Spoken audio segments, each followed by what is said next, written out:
ketika api itu menyala. Siapa yang tahan untuk berdiri di hadapan Tuhan?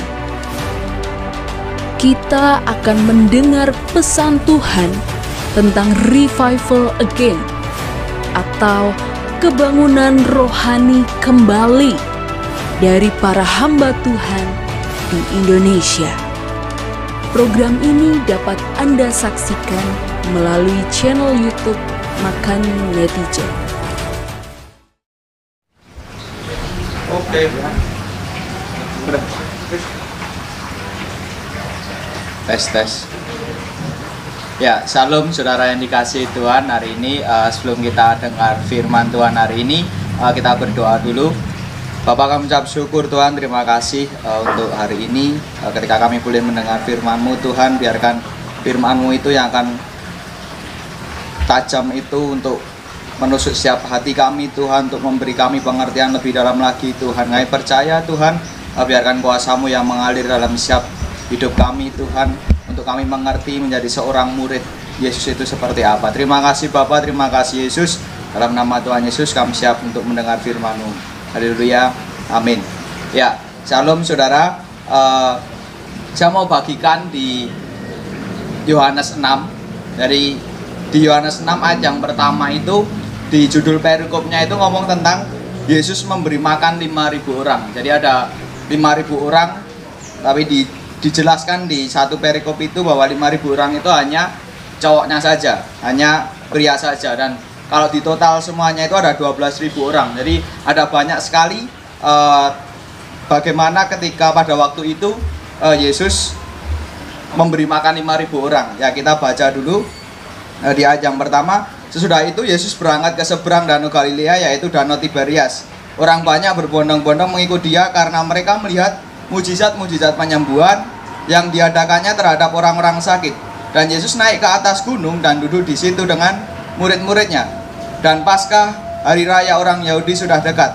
Ketika Yesus memandang sekelilingnya dan melihat bahwa orang banyak berbondong-bondong datang kepadanya, berkatalah Ia kepada Filipus, "Di manakah kita akan membeli roti supaya mereka ini dapat makan?" Hal itu dikatakannya untuk mencobai Dia, sebab Ia sendiri tahu apa yang hendak dilakukannya.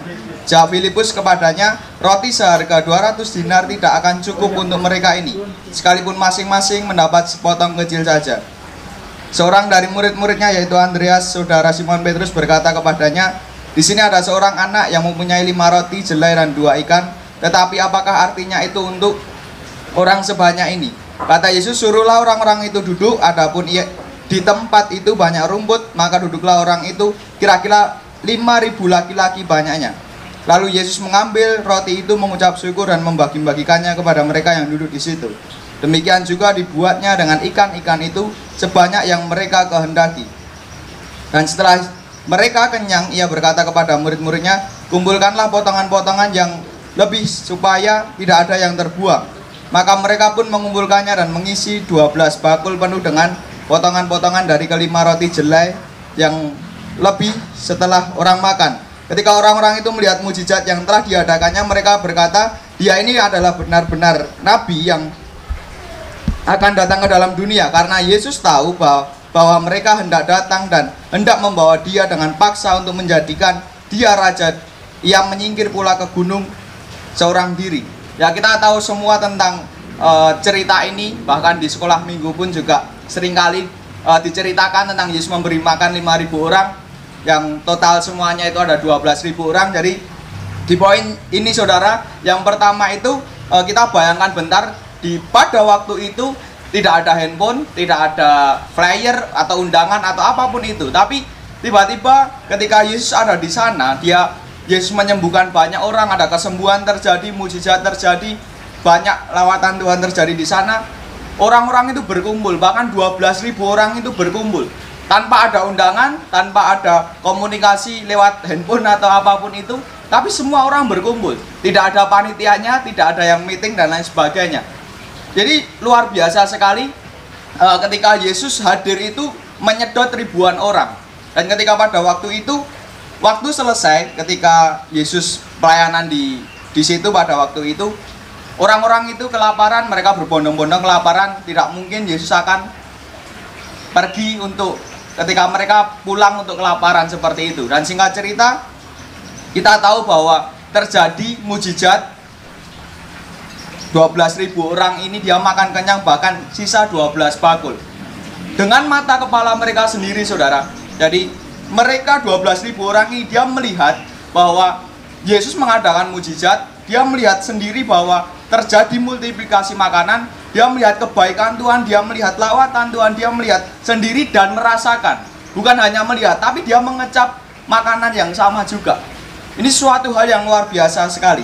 Tapi apa di perikop setelahnya? Setelah malam itu, saudara, setelah terjadi mujizat multiplikasi makanan, singkat cerita Yesus menyingkir, dia dengan murid-muridnya dia menyingkir.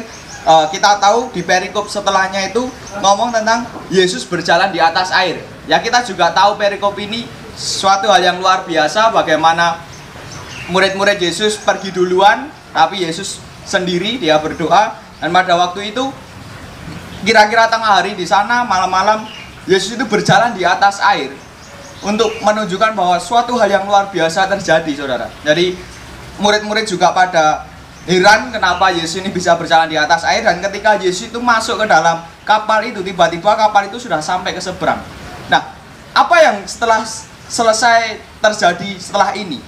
Ya, kita lihat di Yohanes 6 ayat yang ke-22, perikop setelahnya itu ngomong tentang orang banyak mencari Yesus. Jadi ceritanya setelah mereka melihat sendiri mujizat, mereka mengecap makanan, multiplikasi makanan tadi, mereka cari Yesus. Sama seperti kita, ketika kita dapat mujizat, kita terjadi kesembuhan, yang kita lakukan apa? Pasti cari Yesus lagi, benar? Benar, nggak mungkin enggak. Kita dapat suatu hal yang luar biasa. Atau saudara berdoa tiba-tiba merasakan Tuhan di sana, pengen lagi, pengen lagi, pengen lagi. Nah, ini sama dengan 12.000 orang pada waktu itu. Dia cari Yesus lagi, ternyata Yesus sudah ada di seberang. Ya, saya akan bacakan di ayat yang ke-22, Yohanes 6 ayat 22. Pada keesokan harinya, orang banyak yang masih tinggal di seberang melihat bahwa di situ tidak ada perahu selain daripada satu tadi, dan bahwa Yesus tidak turut naik ke perahu itu bersama-sama dengan murid-muridnya, dan bahwa murid-muridnya saja yang berangkat. Tetapi sementara itu beberapa perahu lain datang dari Tiberias dekat ke tempat mereka makan roti sesudah Tuhan mengucap syukur atasnya. Ketika orang banyak melihat bahwa Yesus tidak ada di situ dan murid-muridnya juga tidak, mereka naik ke perahu itu lalu berangkat ke Kapernaum untuk mencari Yesus.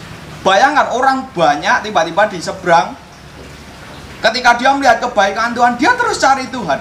Dia kejar sampai di mana Tuhan ada, dia harus ada di sana. Ini suatu hal yang luar biasa, beneran, saudara. Dan pada waktu itu dia cari, kita bayangkan tadi dikatakan mereka naik ke perahu-perahu itu lalu berangkat ke Kapernaum untuk mencari Yesus. Bayangkan kan kayak konvoi di perahu. Banyak sekali yang dari perahu mereka ya konvoi cari Yesus. Ini KKR yang luar biasa sekali. Tadi KKR yang pertama 12.000 orang. Nah, KKR yang kedua sekali lagi nggak ada panitianya dan yang lain. Mereka kejar Yesus, orang banyak sekali mereka cari Yesus lagi. Nah, saya akan jelaskan di KKR yang kedua ini. Setelah yang pertama tadi dia ketemu Yesus, di hari yang pertama dia dapat mujizat, kesembuhan dan luar biasa. Di hari yang kedua mereka cari Yesus lagi, sama berbondong-bondong orang datang. Ini saya sebut KKR yang kedua. Nah, KKR yang kedua ini Yesus ngomong sesuatu yang berbeda. Yesus tidak jelaskan, dia tidak demonstrasikan mujizat dan lain sebagainya. Dia ngomong soal roti hidup. Di perikop setelahnya, ini kan ceritanya panjang sekali, saya persingkat saja. Ya, perikop setelahnya itu Yesus ngomong soal roti hidup. Ayat 25, ketika orang banyak menemukan Yesus di seberang laut itu, mereka berkatanya, Rabi, bila manakah engkau tiba di sini? Yesus menjawab, aku berkata kepadamu, sesungguhnya kamu mencari aku, bukan karena kamu telah melihat tanda-tanda, melainkan karena kamu telah makan roti itu dan kamu kenyang. Jadi Yesus jelaskan dengan tegas bahwa kamu itu datang ke sini itu cari aku sebenarnya, bukan yang lain. Tapi pada waktu itu mereka mindsetnya itu datang kepada Yesus untuk apa? Cari mujizat, untuk cari kesembuhan dan lain sebagainya. Dan pada waktu itu Yesus ngomong tentang kehidupan, dia ngomong soal perkataan roh, dia ngomong tentang banyak hal di sana yang tiba-tiba itu Orang-orang itu menolaknya. Perkataannya cukup keras sekali. Dan saya bacakan di ayat yang ke-35. Ini ayat yang sering kali juga dibacakan. Kata Yesus kepada mereka, "Akulah roti hidup, barang siapa datang kepadaku, ia tidak akan lapar lagi. Dan barang siapa percaya kepadaku, ia tidak akan haus lagi. Tetapi aku telah berkata kepadamu, sungguh pun kamu telah melihat aku, kamu tidak percaya." Saya lompat di ayat yang ke-41.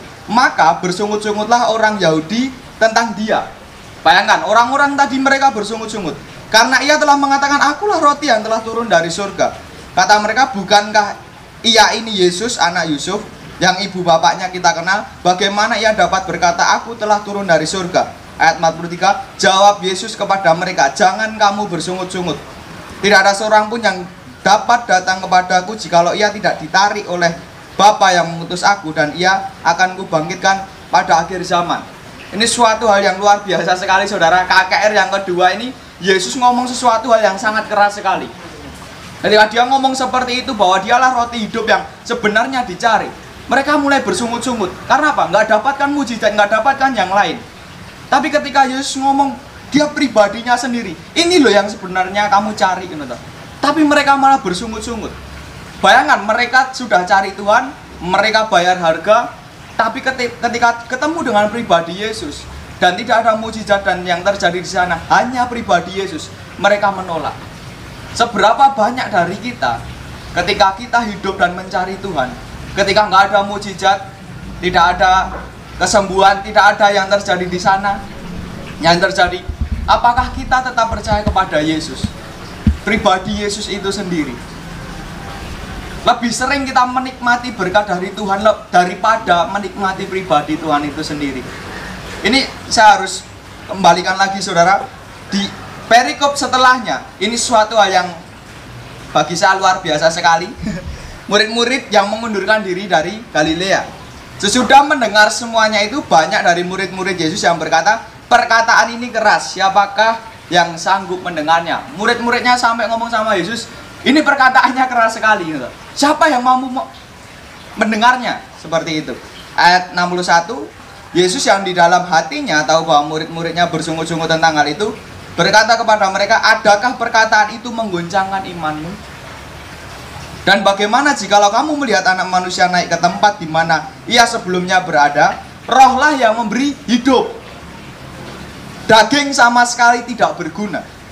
Perkataan-perkataan yang kukatakan kepadamu adalah roh dan hidup. Tetapi di antara kamu ada yang tidak percaya." Sebab Yesus tahu dari semula siapa yang tidak percaya dan siapa yang akan menyerahkan dia. Lalu ia berkata, "Sebab itu telah kukatakan kepadamu, tidak ada seorang pun dapat datang kepadaku kalau Bapa tidak mengaruniakan kepadanya." Mulai dari waktu itu banyak murid-muridnya mengundurkan diri dan tidak lagi mengikut dia. Bayangkan, saudara, yang pertama itu diikuti ribuan orang, yang kedua ada ribuan orang juga. Tapi yang kedua ini, mereka semuanya mengundurkan diri karena perkataan Yesus yang terlalu keras dalam hidup mereka. Yesus tidak turunkan standarnya. Dia mencoba untuk orang-orang itu masuk ke dalam standarnya Yesus, bagaimana seharusnya manusia itu hidup. Tapi mereka tidak mau akan hal itu. Dan sampai di ayat yang ke-67 tentang pengakuan Petrus, maka kata Yesus kepada ke-12 muridnya, "Apakah kamu tidak mau pergi juga?" Ketika Yesus ditinggal ribuan orang tadi, saudara, apakah Yesus responnya dia sedih, nangis? Enggak. Dia Yesus yang setia, dia Allah yang setia juga. Mereka, orang-orang cari berkat, Yesus beri. Mereka cari kesembuhan, Yesus beri. Tapi ketika Yesus tanya, siapa yang mau dimuridkan? Tidak ada yang mau. Sampai Yesus ngomong sama murid-muridnya sendiri, 12 murid Yesus, tersisa 12 orang saja dari 12.000 orang tadi. Dia tanya, "Apakah kamu tidak mau pergi juga?" Yesus katakan, "Silahkan kalau kamu juga nggak mau ikut aku lagi." Saya percaya gini, saudara, kalau kita tanya di rumah sakit, siapa yang mau kesembuhan? Semua orang pasti cari kesembuhan, pengen sembuh, nggak ada yang tidak. Kalau kita lihat di orang-orang di jalan, kamu pengen kaya nggak? Mereka pengen kaya. Semua orang masih mengharapkan suatu hal yang baik. Tapi ada nggak yang ketika, mau nggak kamu jadi murid Yesus? Itu sesuatu hal yang cukup keras, saudara. Tapi itulah mandat yang dari Tuhan.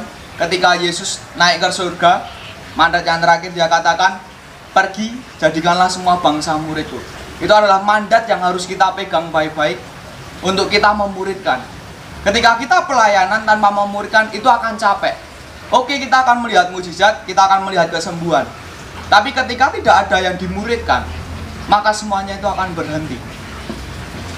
Jadi mungkin kita dapatkan mujizatnya, mungkin kita dapatkan berkatnya, namun kita nggak dapat pribadinya. Itu sesuatu yang sangat ngeri sekali, saudara. Jadi ingat baik-baik, ketika saudara percaya kepada Yesus, hidup kita harus mau dimuridkan, hidup kita harus mau dibentuk. Tanya sama Tuhan, Tuhan, salahku di mana? Tegur aku lewat siapapun, lewat keadaan, lewat orang lain, lewat apapun. Kalau aku keluar dari tracknya Tuhan, Tuhan tolong tegur. Itu adalah mentalitas seorang murid, saudara, yang mau belajar. Jangan jadi orang Kristen yang tidak mau belajar. Udah dapat berkat dari Tuhan, udahlah, nggak usah cari Tuhan. Yaitu sesuatu hal yang salah, saudara. Kita harus belajar untuk kita jadi murid. Seorang murid itu pasti dia belajar. Bagaimana ketika kita mengikut Yesus, kita akan terus belajar. Hidup seperti Yesus itu seperti apa? Hidup sampai serupa dan segambar dengan Kristus itu seperti apa? Kita harus terus belajar. Ketika kita tahu ada 3 syarat untuk mengikut Yesus, yaitu apa? Menyangkal diri, menyangkal diri, habis itu memikul salib, dan yang ketiga mengikut Tuhan. Bagaimana kita jadi murid, kita menyangkal diri kita. Menyangkal diri itu berarti melepaskan hak kita. Kita yang punya kepahitan, kita yang punya banyak hal, kita lepaskan hak itu. Kita punya hak untuk marah, kita punya hak untuk membalas, kita punya hak untuk banyak hal, saudara, untuk melakukan ini itu. Tapi kita serahkan hak kita secara pribadi, yang untuk kepentingan pribadi kita, kita serahkan sama Tuhan. Supaya apa? Supaya diganti dengan hak kerajaan surga, untuk kita mengerjakan dan menyelesaikan mandat yang Tuhan mau. Dan yang kedua tentang memikul salib. Bagaimana kita jadi seorang Kristen yang bagaimana kita harus belajar untuk memikul salib, membayar harga. Memikul salib sama dengan kita bayar harga, saudara. Pelayanan apapun itu dan lain sebagainya, ketika Tuhan sudah suruh kita bayar harganya sampai lunas. Apapun yang terjadi, orang-orang banyak di kisah para rasul, mereka yang membayar harganya untuk Tuhan. Karena mereka tahu bahwa hidup mereka sudah ditebus, diselamatkan. Mereka sudah tidak bisa membalas dengan apapun lagi. Yang mereka tahu, dia serahkan hidupnya semuanya sama Tuhan. Jadi hari ini, saudara, kita belajar untuk jadi murid Yesus yang sejati. Jangan hanya kejar berkatnya, jangan hanya kejar mujizatnya, kesembuhan dan lain sebagainya.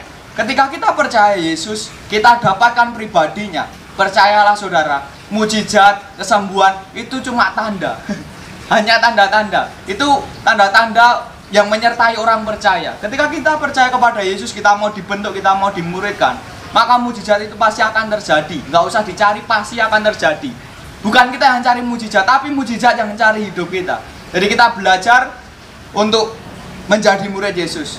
Dan hari ini, saudara, kita akan berdoa. Saya akan tutup untuk renungan hari ini. Bapak, kami ucap syukur Tuhan ketika kami boleh untuk mendengar firman-Mu, Tuhan. Biarkan firman-Mu ini yang menampar setiap hidup kami ketika kami melenceng dari Engkau, Tuhan. Ajar kami untuk lebih mengerti lagi menjadi murid Yesus. Untuk hidup kami mau diajar, hidup kami mau belajar. Tegur kami, pukul kami, Tuhan, ketika kami salah, Tuhan. Supaya kami mengerti, kami tidak mau kehilangan Engkau. Kami tidak mau keluar dari track-Mu, Tuhan.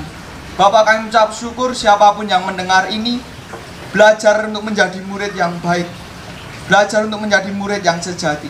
Terima kasih Bapak, terima kasih Yesus. Kami sungguh mengucap syukur. Di dalam nama Tuhan Yesus kami sudah berdoa. Haleluya. Amin.